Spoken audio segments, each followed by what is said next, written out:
Hello दोस्तों, स्वागत है आपका हमारे यूट्यूब चैनल पर। आज हम बात करने वाले हैं। हाल ही में एक पोस्ट आई है एनटीपीसी की, रेलवे के अंदर एक अच्छे खासे पे स्केल की नौकरी है।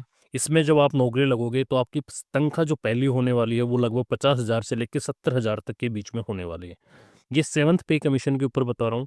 जब आठवां पे कमीशन आ जाएगा तो ये आपको और भी अच्छी खासी लाख प्लस आपको सैलरी देखने को मिलने वाली है। तो इसकी जो फॉर्म की डेट है वो सबसे पहले देख लेते हैं। जो इसकी ओपनिंग डेट है फॉर्म भरने की वो 21 तारीख से स्टार्ट हो चुके हैं, और जो इसकी लास्ट डेट रहने वाली है वो 20 नवंबर रहने वाली है।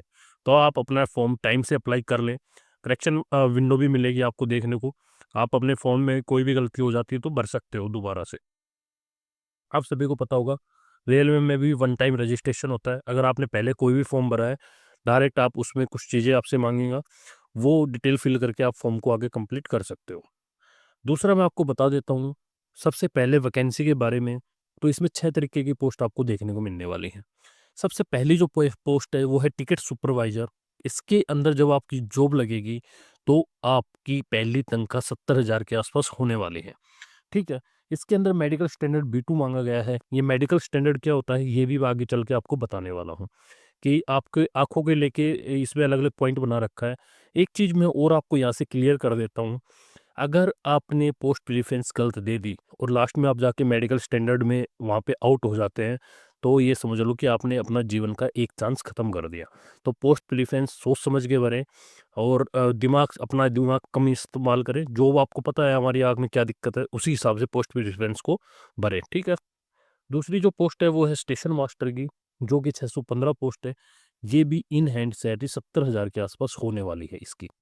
ठीक है? इसके बाद लेवल 5 की 3 तरीके की जॉब है। एक तो गुड्स ट्रेन मैनेजर। अगर आपको पैसे से बहुत प्यार है और अगर आपको अच्छी खासी सैलरी देखने को मिल रही है, तो आप इस पोस्ट को सबसे ऊपर प्रेफ़रेंस दे दें। इसमें जो आपकी पहली सैलरी आएगी वो लाख के आसपास आएगी, 1 लाख के आसपास आज के दिन की।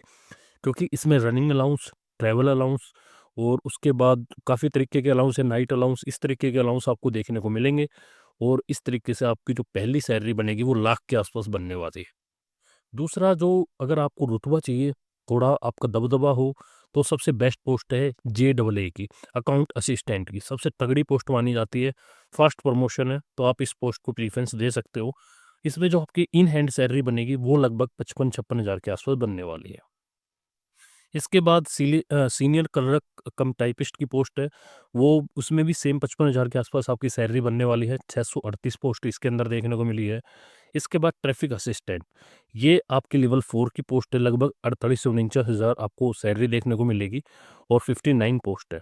ठीक है, अब हम बात करते हैं मेडिकल स्टैंडर्ड की, तो थोड़ा नीचे चलते हैं। मेडिकल स्टैंडर्ड के बारे में मैं आपको बताता हूँ कि A2 मेडिकल स्टैंडर्ड क्या होता है। देखो यहाँ पे साफ मेंशन कर रखा है, अगर आपकी आँख 6/9 की है, विदाउट ग्लासेस है, ठीक है? तो आप मतलब इसको A2 मेडिकल में आता है ये। अगर आपकी आँखें 6/9 की है और दूसरी 6/12 की है, विद और विदाउट ग्लासेस, तो आपका B2 के अंदर आएगा। तो ये सारी चीज़ें आप पहले यहाँ पे देख लें कि आपकी आँख का नंबर कितना है। अगर आपकी प्रॉपर आँखें ठीक है, तो आप A2 मेडिकल के अंदर है। थोड़ा बहुत ऊपर-नीचे है, तो आपका मेडिकल स्टैंडर्ड डाउन होता चला जाएगा। उसी हिसाब से अपनी प्रेफ़रेंस भरें। इसमें और आगे चलते हैं। अब बात कर लेते हैं एज लिमिट की।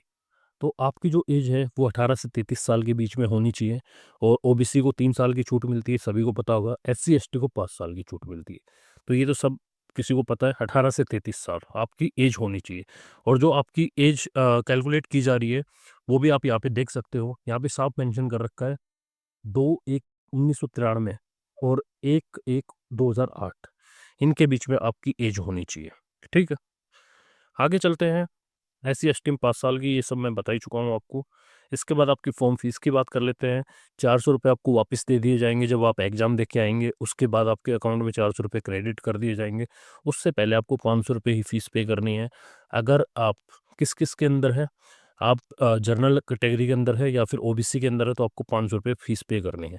अगर आप एससी एसटी हैं, पीडब्ल्यूडी है, फीमेल है, ट्रांसजेंडर है, तो आपको ₹250 फ़ीस पे करनी है। ये चीज़ें आपको समझ आ गई होंगी यहाँ से। इसके बाद हम सीधा चलते हैं वैकेंसी के ऊपर, किस-किस ज़ोन में कितनी-कितनी वैकेंसी है, क्योंकि ये सबसे ज़्यादा मेन मुद्दा है, और अलग-अलग टाइप की वैकेंसी है, तो अपनी प्रेफ़रेंस देख के अच्छा, पहले हम इससे पहले बात कर लेते हैं आपसे आपके एग्ज़ाम के बारे में। आप सभी को पता होगा कि रेलवे में सिर्फ़ 3 ही सब्जेक्ट पूछे जाते हैं, मैथ, रीज़निंग और जीके। जिसकी इंग्लिश नहीं है, उसके लिए बेस्ट मौका है इस बार नौकरी लेने का।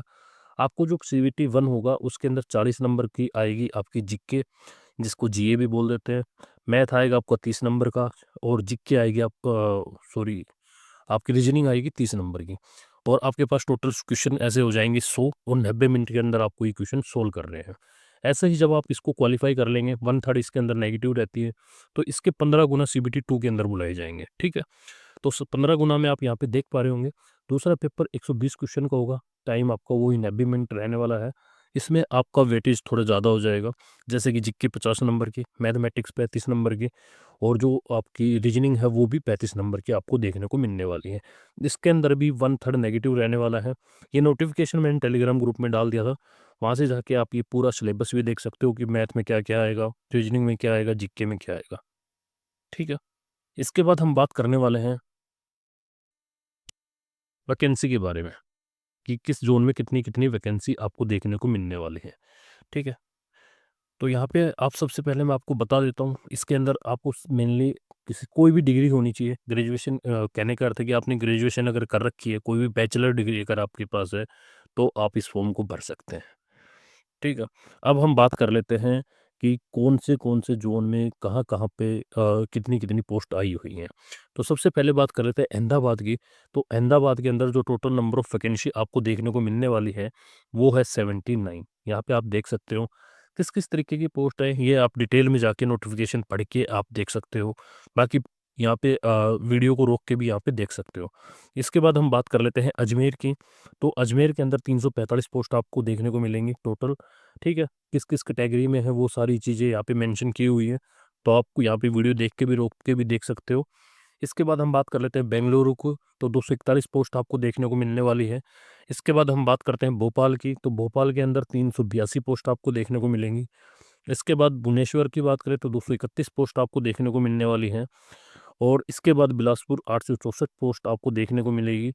इसके बाद चंडीगढ़ की बात करें तो 199 वैकेंसी आपको देखने को मिलेंगी। इसके बाद अगर हम बात करें चेन्नई की तो 187 वैकेंसी आपको देखने को मिलने वाली है। इसके बाद आप गोरखपुर की बात करें तो 111 वैकेंसी आपको देखने को मिलेगी और गुवाहाटी में 56 पोस्ट आपको देखने को मिलेंगी, जैसे कि आप यहाँ पे देख पा रहे हैं। उसके बाद जम्मू कश्मीर के अंदर 32 पोस्ट आपको देखने को मिलेंगी। कोलकाता की बात करते हैं तो कोलकाता के अंदर आपको 685 पोस्ट आपको देखने को मिलेंगी। इसके बाद अगर हम बात करें तो ये जो मालदा है 522 पोस्ट आपको देखने को मिलेंगी। इसके बाद मुंबई की बात करें तो 596 पोस्ट आपको देखने को मिलेंगी। मुज़फ्फरनगर के अंदर मुज़फ्फरपुर के अंदर 21 ही पोस्ट आपको देखने को मिलने वाली है, जो कि सारी गुड्स ट्रेन मैनेजर की हैं। इसके बाद पटना की बात करें तो यहाँ पे 23 वैकेंसी आपको देखने को मिलेंगी। इसके बाद अगर हम बात करें प्रयागराज की तो 110 वैकेंसी आपको देखने को मिलेंगी। और इसके बाद आपकी रांची आ जाता है, सिकंदराबाद, रांची में 651 पोस्ट है। सिकंदराबाद में 396 पोस्ट है।